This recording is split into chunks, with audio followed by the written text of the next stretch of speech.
చేసేదే లేదు. మన విలేజ్కి వచ్చి ఇవన్నీ సర్దుబాటు చేస్తున్నారు. మనకు ఇల్లు కూడా ఇస్తున్నది. ఇల్లు కూడా ముగ్గు పోసినాము.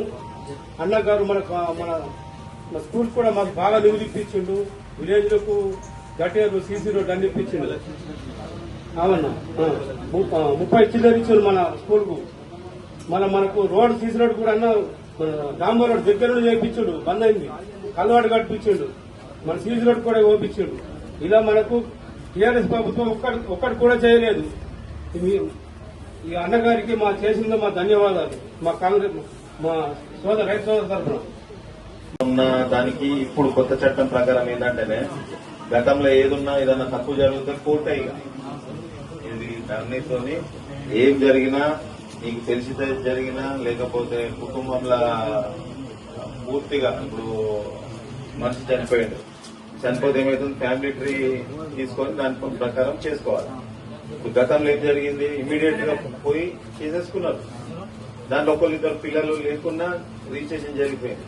అట్లా కాకుండా ఇప్పుడు ఈ చట్టంలో కొత్త చట్టంలో చాలా లోతులు అంటే మంచిగా తీసుకొచ్చారు.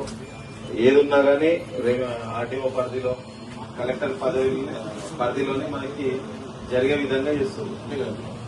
అంతకుముందు ఏదున్నా సరే ఒకవేళ తప్పు ఇక్కడ జరిగినా మీకు జరిగినా కోర్టే శరణ్యం. ఇక కోర్టుతో ఏమైతుంది కాదు ఈ జీవితకాలం దాన్ని అనుభవించారు. ఇక ఇది నడుస్తూనే ఉంటుంది. లేని పంచాయతీ వెళ్ళిపోయింది. అట్లా కాకుండా దీనికి కొంత చేస్తున్నారు. మాక్సిమం